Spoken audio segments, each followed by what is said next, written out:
to Just Minding My Business Radio, where we are moving at the speed of God, learning what we didn't know we didn't know. I'm your host, Ida Crawford. And I'm your co-host, Ruth Haskins. So grab a pen and paper and get ready for information that you can use.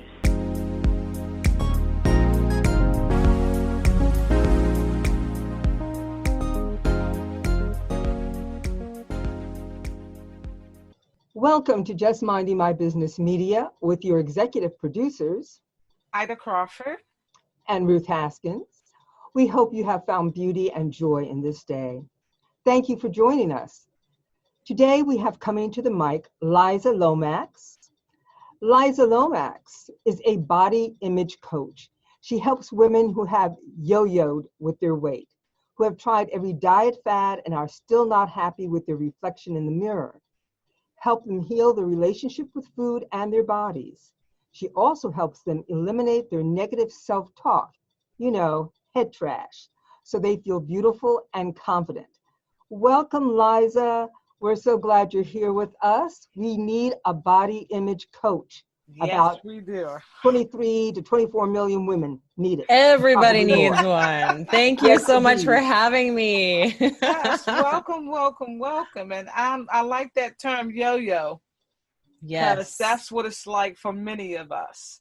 It is. It's a continuing cycle. I mean, whether you're yo-yoing with dieting, relationships, jobs, anything in life, it's like we yo-yo a lot and stuff, but it's very prevalent with dieting.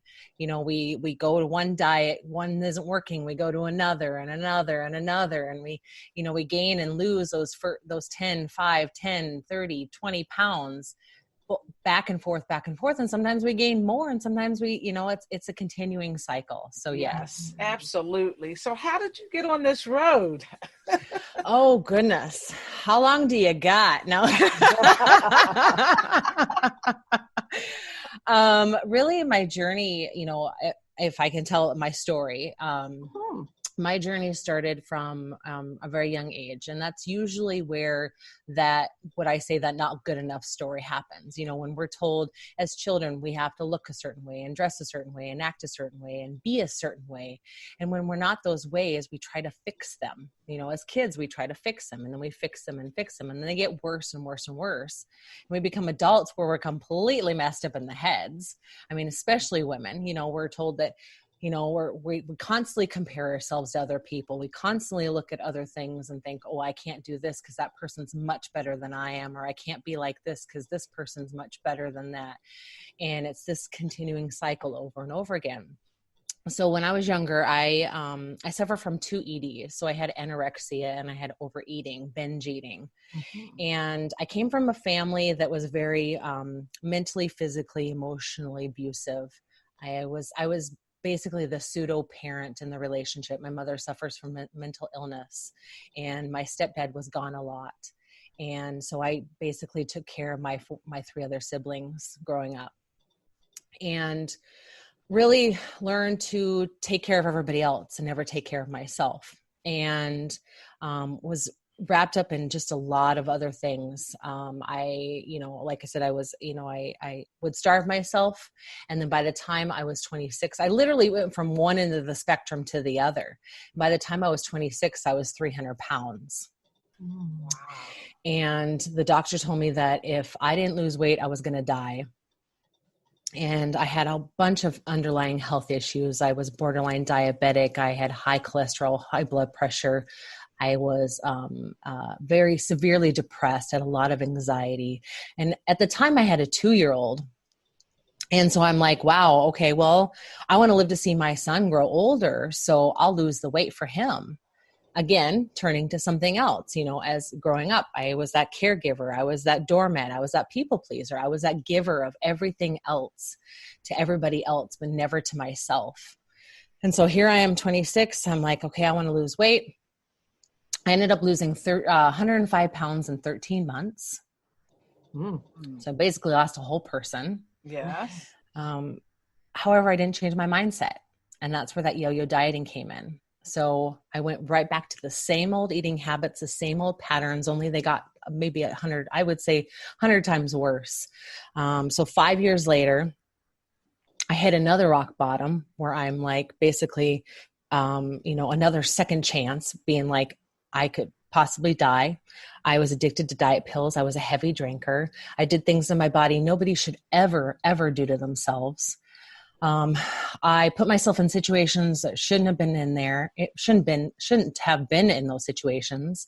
I was in very toxic relationships, very abusive relationships, one after another. And I really just hit rock bottom.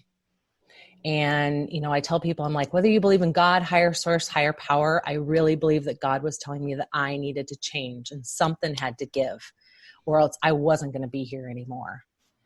And so I really had to take that step back and really look at myself and be like, okay, I have given all of my life to everything, to everybody all around me. I have been that doormat. I've been that people pleaser. I have given so much of my life to everybody else.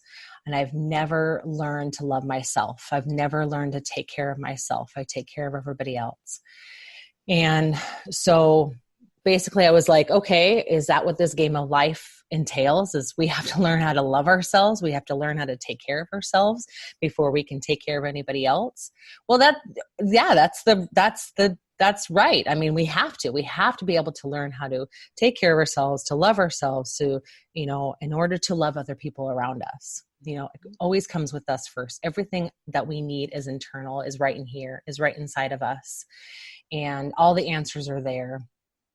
And so I went out and I did all the work on my own. I went out and I studied every self-help book, every guru, anybody out there I could get my hands on.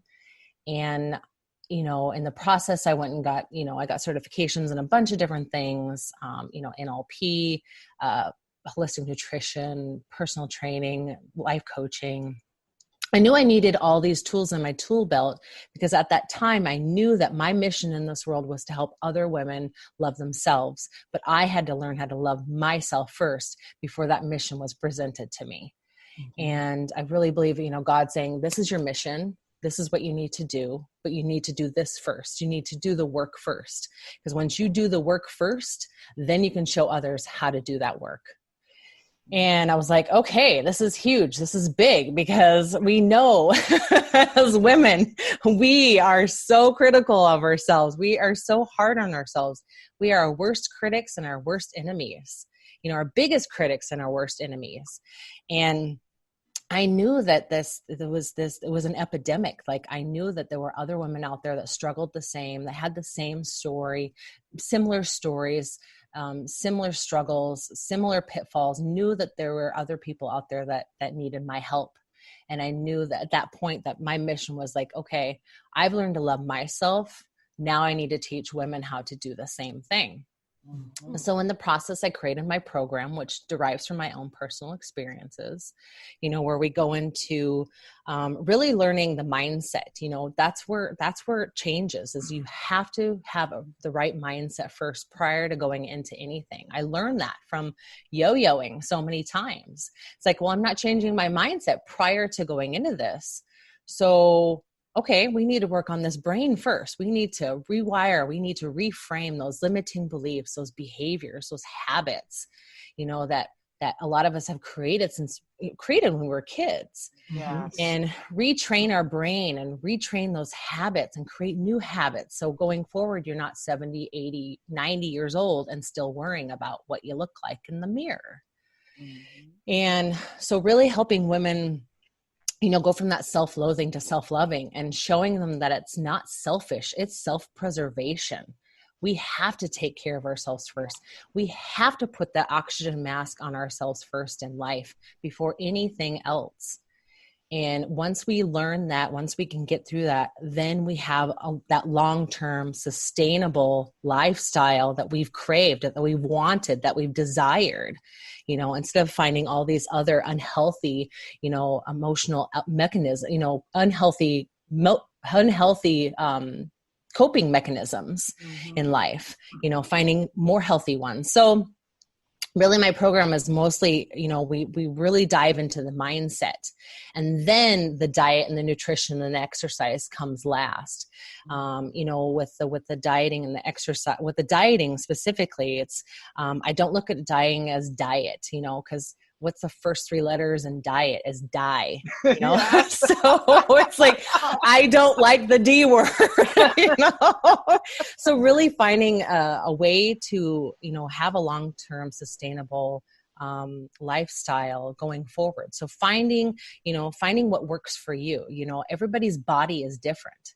Everybody's body is going to react differently. I mean, yeah, okay, somebody did this diet, or 100 people did this diet and they had really big success on it, doesn't mean that it's the same thing's going to happen for you. Right. So really finding what works. And what I really do is I use a lot of intuitive eating, like really listening to your body and really paying attention and being mindful of what you're putting in your body, not just in here, it's in your nose and your eyes and your ears. I mean, everything that goes into us affects us in a negative or positive way. Wow. But being very mindful of when you're eating and, putting the fork down when you're done, and not, scarfing your face and shoving the food in your face or constantly eating, just knowing when, being very mindful of where it's sitting in your body, how your body is responding to it, how is it resonating in your body. And then the exercise is always last, because anytime you're changing, a lifestyle it's always an 80-20. It's always 80% of your nutrition, 20% of working out. So in the whole scam of things, I do everything. So I work with your mindset. I work with your nutrition, and then your exercise and everything else in between, like learning how to speak to yourself, how we talk to ourselves on a daily basis.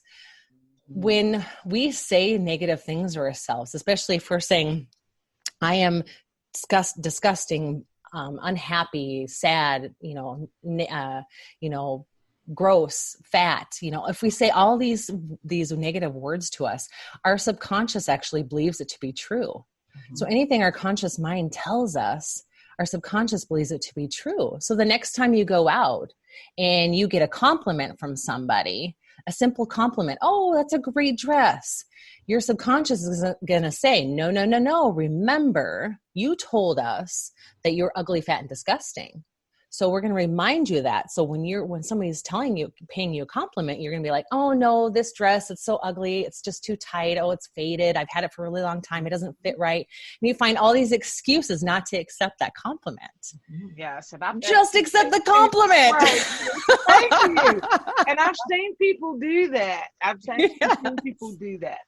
So, yes. Wow. We've all done it at some point. Yeah. Yes. Yeah. Yes. Instead of just saying thank you. Right.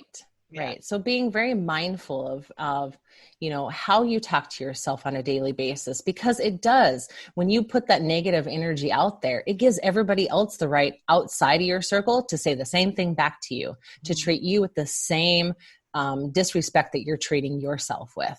So I'm always reminding people to be your own best friend. You wouldn't say those things to your best friend. You wouldn't say those things to your partner, your spouse, or your kids, or the person that you're closest to. You would never say those things to yourself. So why does it give you the right to say that to yourself? Yeah. It doesn't. It doesn't. Right. I love the piece about the negative self-talk, because I think so much of it, like you said at the beginning, we're given negative information about ourselves almost from the moment we're born. Yes. From the first time we do something, and we could be not even a year old, the words we hear are, oh, bad girl, bad boy. Yes. No. Mm-hmm. And so after a while, we begin to start, we take that in. So from that age, there's a progression. Then you go to school and you get a whole bunch of negative messages. Yes. Oh my goodness. Nasty. Yes. Your peers, the kids in the upper grades. Oh my, there's a whole bunch of, we're just fed negativity.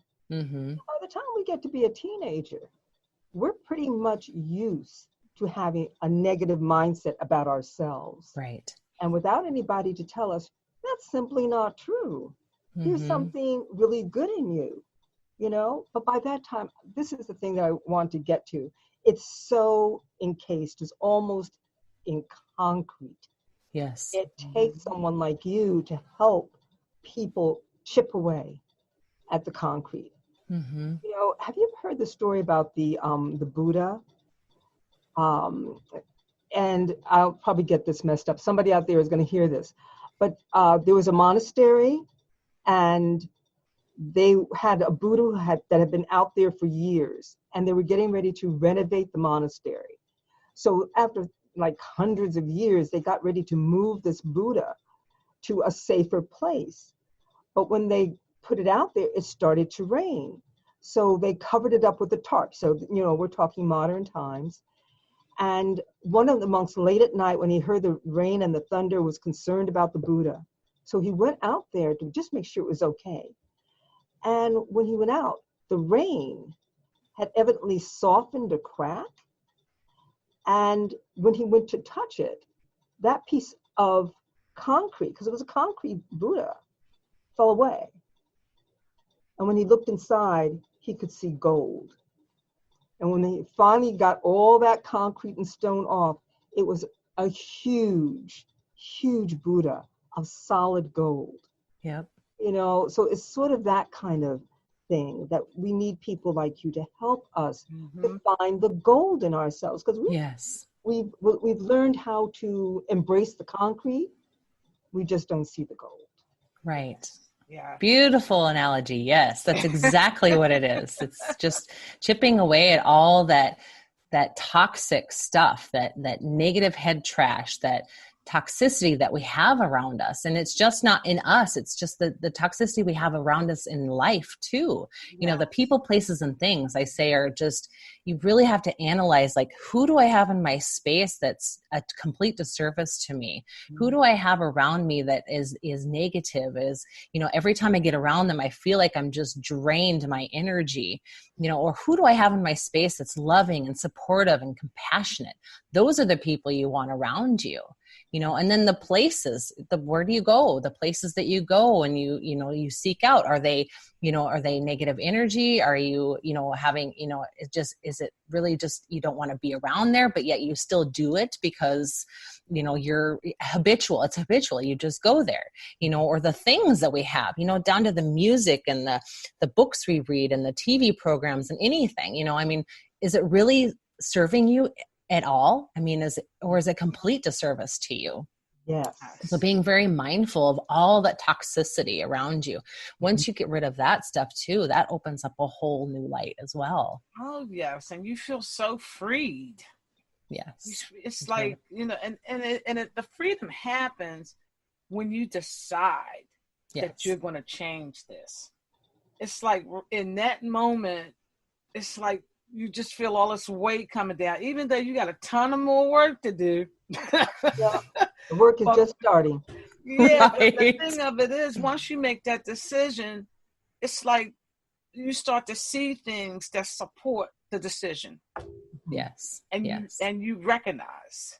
Right. Okay, this is going to help me change. Mm-hmm. Mm-hmm. Yeah. It goes down, and also, about I do a talk called Making the Mirror Your Friend, where we talk about making the mirror your friend, like giving you tools that you can use to be able to look at your reflection. Because one of my taglines is, can you look at yourself naked in the mirror and completely accept what you see?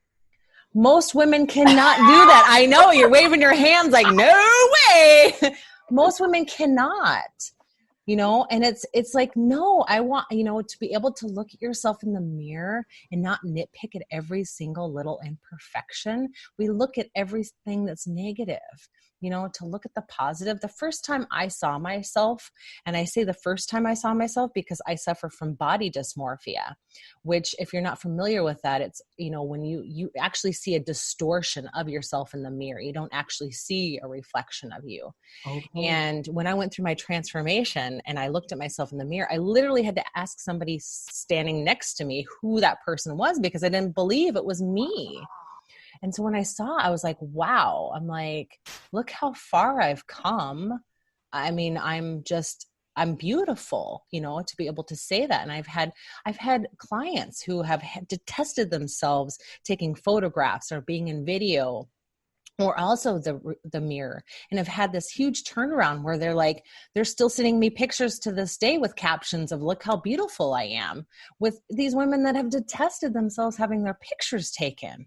So I'm like, it's powerful stuff, that I really I'm very honored and grateful and blessed that God gave me the gifts that I have, that I'm able to now show other women how to transform themselves the way I transformed myself.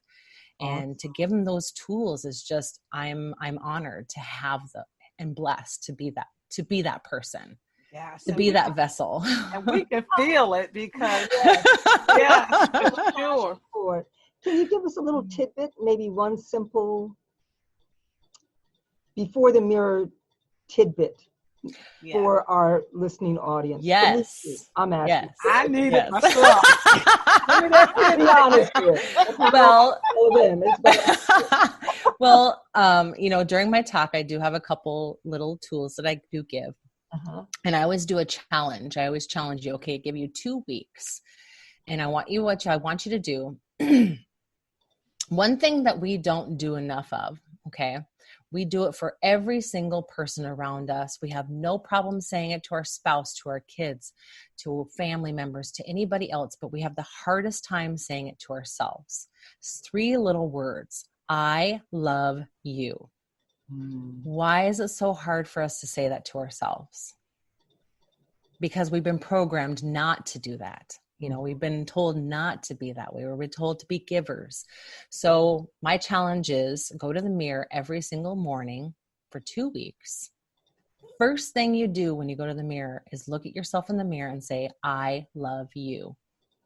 And see where it lands in your body. Where does it resonate?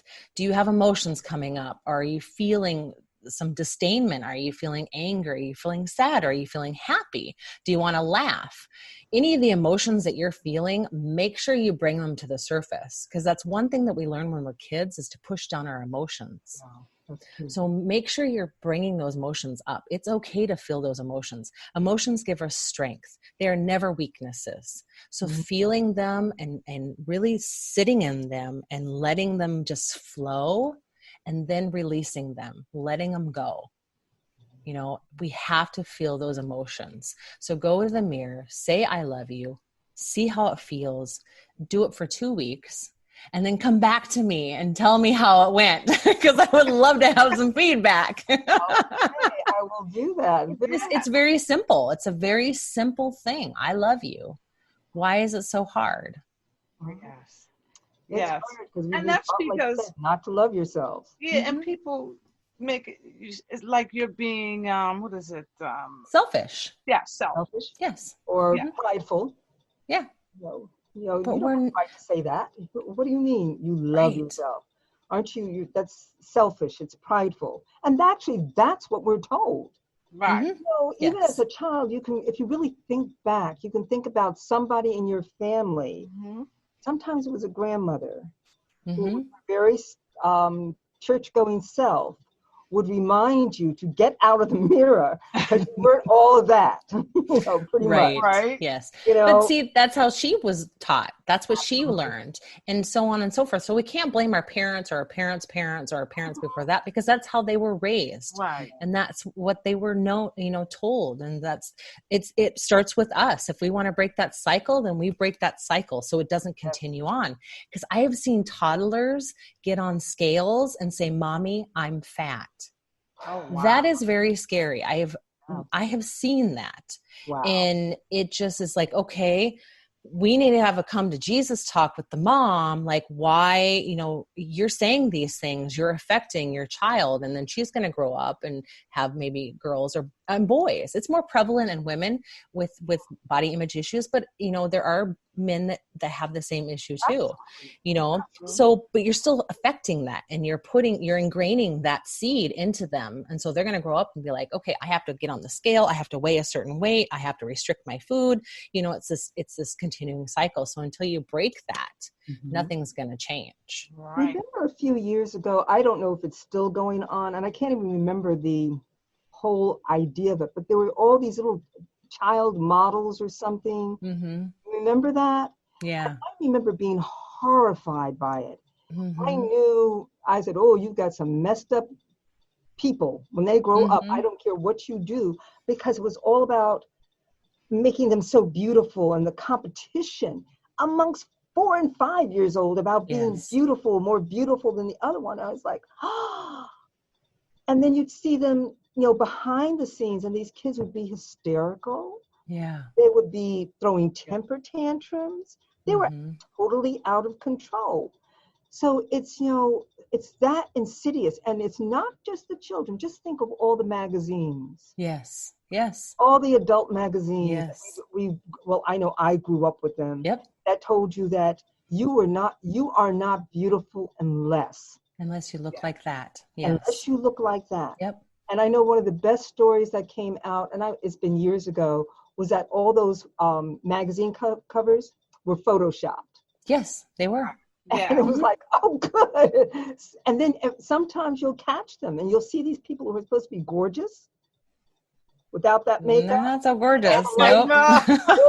Some of them are like, don't meet me in the dark. Yes. And then the other thing, the Barbie doll. That really was, I don't know, a little girl that did not have a Barbie doll. Mm-hmm. Yeah. But now I look at that doll, and that's anorexic. Yes. Anorexic, untrue.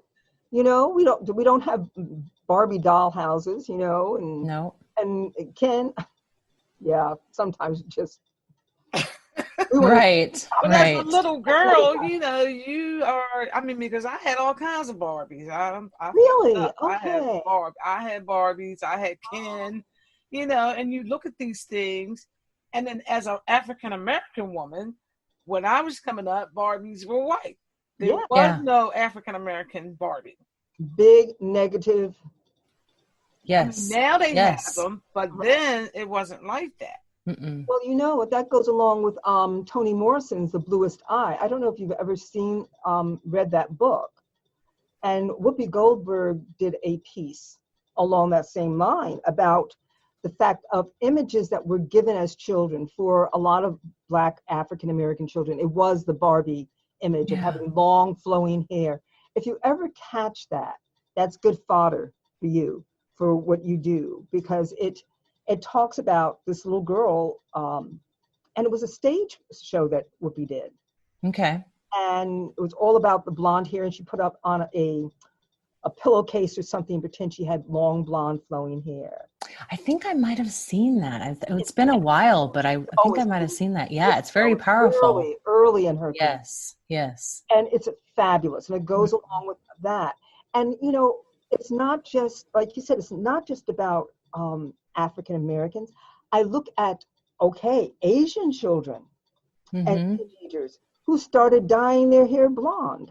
Right. I don't know if you caught on to that one. I saw that and I said, what on earth? And it's a big thing. I saw a little boy. Now, mind you, he's elementary school. Mm-hmm. He was all proud of himself because he had his hair dyed blonde. Wow. Asian. I looked at him. I was like, oh, my goodness. What is wrong with you? Basically, what's wrong with your parents for even allowing that? Right.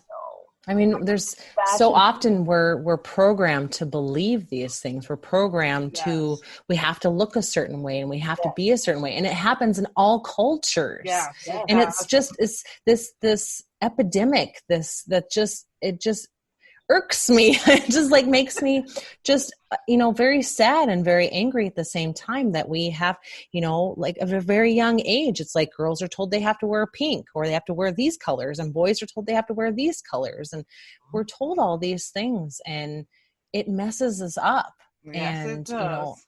Until we change that, it's going to continue on and on and on. Our own personal paradigm. Yes. And I think, what you're doing is definitely important in making that change, because critical. Everybody is beautiful in their skin. Yes. And once they believe that, then it's going to be a whole different world. And understanding that everybody is different. Suppose every flower looked the same. Boring. It'd be boring. So boring. That's That's why there's a variety. Yeah, Right. That's why God created a variety of so many things. Yes, absolutely. The same animals all look the same. I'd be like, oh yeah, whatever, but we're fascinated. Yeah. So this is like critical work. And I'm really glad that you're doing it at this time and that we're having you on this program. Yes. Because I could see another whole little niche for you. All these young ones who are going to be schooled at home. Yes. A little mini program that could be inserted into their day. What an awesome opportunity to start telling them you're beautiful, you're wonderful, you have value just as you are. That's a good Discover idea. who you are. Mm-hmm. I see a little. Wow. Well, I'll just have to write that down after we're done. Keep that in the back of my head. Yes. Absolutely. We definitely need you. And before we because we can go on and on about it. Right. How do people get in touch with you? So I'm on all the social media platforms. Of course, I'm on Facebook, Instagram, Twitter, LinkedIn. I'm on all the platforms. My website is lizalomax.com. Very easy. If any of your listeners are out there and are interested in, I always offer a free session. First session is always free, where we get down to really talking about what the problem is, not the symptoms. Because a lot of women come to me and they're like, I want to lose weight. And it's like, well, it's never about losing weight. Mm-hmm. That's just the symptom. What's really the underlying issue? Mm-hmm. And, I ask you questions, we get very vulnerable, you open up, and then I talk about, how, if we feel comfortable, I always want to make sure that it's a match for both me and both that person. And then we go into, if I feel like it's a match, then we go into talking more about the program, how it works, all the details and that kind of thing. So, but I always do that free session first. And to do that, it's just talkwithliza.com to book that session. I like that. I like the sound of that, talkwithliza.com. Yes. And with COVID-19 going on, so I know everybody's virtual now. So do you have virtual programs? Yep. All of my stuff is online. Everything is virtual because I work with people all over the world. So I have to be online. Like we were talking prior to this, I use the Zoom. That's what I use. Okay. So it's just one-on-one, just how we're talking like right now. So it's just a one-on-one session. Mm-hmm. Yes. Wow. Yes. You answered a lot of questions because I was going to ask you, what's the process? And you gave it all to us. Thank you so much for that. You're very welcome. Yes. I'm like, I don't know what else to say. I'm so excited about talking to you. And, because some of the things that you talked about, I could relate to. Now, one of the things you talked about was looking in the mirror. Mm-hmm. And I think there was a time in my life, a really low time, that I had to actually do that. To look in the mirror and say how wonderful I was, because I wasn't feeling wonderful. I was feeling useless. I wasn't feeling necessary. I wasn't feeling needed. I wasn't feeling none of that. Mm-hmm. And I had to actually go through that period where every morning I had to get up and say nice things to myself to push through that. Yeah. Well, most of us get up and we look in the mirror in the morning and we go, Right. We do. Oh, it's like you again. When we go through the day, whether we know it or not, we've reflected back to ourselves what we feel about ourselves, and that's what we carry through the day. Yep. So all day long we're going, I don't like you. Ooh, you look this. You need to do something. Now sometimes I can honestly say I will look in the mirror first thing in the morning. I'll make a face at myself, but it's because I'm laughing. I'll make a funny face and I'll say, okay, well, we'll see. Right. You want to set the tone for the day. You want to set the tone for in a positive manner, just right away. It's like, okay, I love you. You're amazing. You're beautiful. You're smart. You're talented. Let's take on the world today. What can we do to rock this world today? Anything, any positive affirmation you can say to yourself, but saying I love you is just a very powerful thing to do. Mm-hmm. And we forget about it. We forget to do it. We forget to do it until somebody else says it to us, and then sometimes even that we reject. It's like, what do you want? Right. Why are you saying that to me? You know, it's so interesting the way that our culture has, when I say culture, I'm talking about being in the United States, has vilified or changed the nature of those three words. Yeah. To the point that we've used them so much. I love my car, I love my house, I love this, I love that. That when it comes applied to another human being, sometimes we're not quite sure what people mean when they say, I love you. And right. That's a shame. It's really a shame because those are powerful. The word love is a powerful word. Yes, and it's a verb. It's not a noun, it's a verb. So it's interesting for you to suggest as a powerful work to get in front of a mirror and say to yourself every morning or 3 or 4 times a day if you have to, I love you, because that's an action word. It's a verb. Not a passive word. It's not passive. Right. How have you found that with your clients, that they finally get that it's an action word? Yes. Could you talk just a few seconds about that, if you can? Yeah, just, you know, it's love, like you said, is a very powerful word. And it is an action word. And, you know, we go out and we say, I love you. I love everything else. And we, you know, when we look at ourselves in the mirror, you know, because we've been programmed to believe, you know, that we're not good enough, we're not special enough, we're not beautiful enough, we're not this, we're not that, you know, the word love is rejected by us. And so when how do I say this? When we say these negative things to ourselves, when we treat ourselves like this, we're rejecting ourselves all the time, every single time. We're telling ourselves that if we don't do this, or we're not like this, or we can't be like this, we're not good enough. We're not worthy. We're not special enough. We're just telling that ourselves. We're ingraining that into our subconscious. And then every time, you know, even when another person says, I love you, back to yourself, there will be times where you reject that as well, because you don't believe that. You don't believe that another person can love you because you don't love yourself. Right. So how can that person love me when I don't even love myself? So it is a very powerful word. And other two powerful words are I am. Anything I am are the two most powerful words in the English language, because anything you put on the other side of am has a huge negative or positive effect on how you feel. If you say I am ugly, disgusting, fat, stupid, you're going to start feeling those things, and you're going to be, you know, be a little sluggish. You're going to kind of hunched over. You're kind of be crabby, kind of just like, want to hide. You know, you're very dim. Whereas if you say, I am beautiful, smart, brilliant, funny, exciting, you know, whatever words you want to say, those positive words, it makes you kind of sit up a little bit, your shoulders back a little bit, your eyes are a little bit brighter, your face is a little bit shinier. You know, you have, you know, you're speaking positive to yourself. It's like we literally have a visceral reaction when we say these words to ourselves. Yes. Yes. Yeah. Also, I want to piggyback off of hours. Off of something Ruth said. You know, when I was going through that low time, somebody had told me to do this. It's like you're telling us right now to do this, to see how you feel. That's what happened in my situation. I was told, but now we just need to do it as part of every day without being told. Right.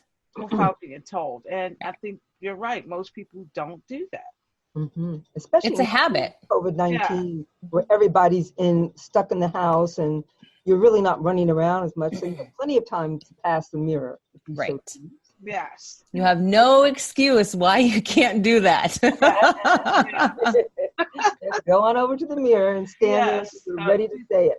Absolutely. So now, you know, that we're talking about this, you know, I'm going to do the 21 day, and I'm sure it's going to go beyond, you know, because it's important that we tell ourselves to do it, not somebody else telling us. because it doesn't sit the same way. You know what I'm saying? Right. So yeah, I'm like loving that. You know, and habits for a lot of people, that's the thing, is like habits have to be repetitive. You have to do them over and over and over and over and over and over and over. Right. And if you don't, then you're not ingraining that in your, because we're like computers. We have programs that run through us. We have to reprogram ourselves. Mm-hmm. So we have to retrain our brain, from those old habits, and continuously do them over and over again. And a habit doesn't change in 2 weeks. A habit doesn't change in 21 days. A habit doesn't change in, 66 days. It can take almost up to a whole year for an actual habit to be ingrained in us that we could do it on a continuous basis. Mm-hmm. Everybody's brain works differently. That's how we're all wired differently. So it can take up 2 years. So when people ask me like how long my program is, I'm like, it's only a year. Imagine how long you've going through your entire life, feeling this way, going over and over and over again. It took me 15, almost 20 years to get to where I'm at right now. Right. Imagine, it's only a year coaching. That's only a year. Yeah. And the reason why it is a year is because it does take about a year to make something habitual, to make something a habit, so you have that long-term sustainable life going forward. And then one of the things you talked about, when you're working with the body image, it's a mindset thing. Yes. And that is very difficult to change. We already know. Yes. So I can see that because people are eating for different reasons. Yes. And a lot of it is not because they're hungry. It's because there's underlying things going on. So you've got to penetrate that. They've got to be willing to share that, because I'm sure you go through the shame piece, so they got to go, there's so many different things that has to be dealt with before you actually get to the nutrition, the exercise. So I can see, I can visualize the whole program, the whole process. Yeah. Yeah. You have a lot of onion peeling to do. Yeah. We are onions. Yes. So many layers. So many layers. And when we peel back one layer, we're like, oh, nope, we got another layer to go. Oh, nope, we got another layer to go. And then one layer reveals something else. And as you start to dig, then something else comes up. And it's just ongoing. Yeah. And it's ongoing. I think that is one of the most powerful concepts that have come along, and it really started coming in the beginning of the 20th century, in the 1930s, that idea of recovery, because that's what we're talking about. We're literally talking about recovery. Yep. And most people, barring a precious few, need recovery from something. Yes. To live long enough, and unless you've had the absolute perfect existence, we're all recovering from something. Yes. And food is, in this country, is a huge recovery issue. Yes, it is. Because our food supply is not what it should be. No. And we have been told by countless advertisements what we are to eat. Yep. And we have literally been programmed to eat food that is bad for us. Yes. That is not fit for human consumption. Yep. But we've been conditioned to it. So we run out, and that's what we eat, that's what we buy. And then we can't figure out why we can't stop eating it. Yep. Even though we desperately want to. We desperately not want to wake up on the couch surrounded by candy wrappers and Twinkie wrappers. Yep. One more time. And every time we do it, we say, it's never going to happen again. I'm not going to do it. Where do we go? Whether we're feeling good, sad, happy, angry, whatever. We go to food. And we're programmed that way. Yes. We've been programmed into it. Yep. So the work that you're doing is invaluable. Yes. It is literally life-saving. It's literally life-saving. Yes. You know, because you can die from being overweight. You can die from diabetes, from all the contingent factors. And you can also die from what you think. Yes, you can. Your thinking will kill you. Yes. Your thinking will kill you. So you've got it all wrapped up in a nutshell. Yep. You know, working with everything, and you definitely are a blessing to so many. Yeah. And our audience, I am so glad to bring you to them because I know that you're going to be a blessing to them as well. Thank So, you. how do people get at you again? So they can reach me at lizalomax.com. To book a session with me, it's just talkwithliza.com. I am on all the social media platforms, Facebook, Twitter, Instagram, LinkedIn, you name it, I'm on it. I'm everywhere. Excellent. Well, we are so grateful to have you, and we're definitely going to have you again. It's on now, Thank you. know, because we want It's on. get Yes. into some more intricate pieces with you to really help people to start peeling that onion. Yes. So, I would love to come back again. Yes. Yes. So Very thank fun. you. Thank Love you be so honored. much. Yes. Thank you so much. Thank you. Thank you to the amazing women of a Sister Circle Empowerment Network, ASCEN LLC, and our media partners. Let Just Minding My Business Media promote your business. For information, visit us at jmb.asistercircle.org. That's jmb.asistaccircle.org. Voiceovers by RCH VoiceWorks. For when you want to be heard. Call 443-620-4115.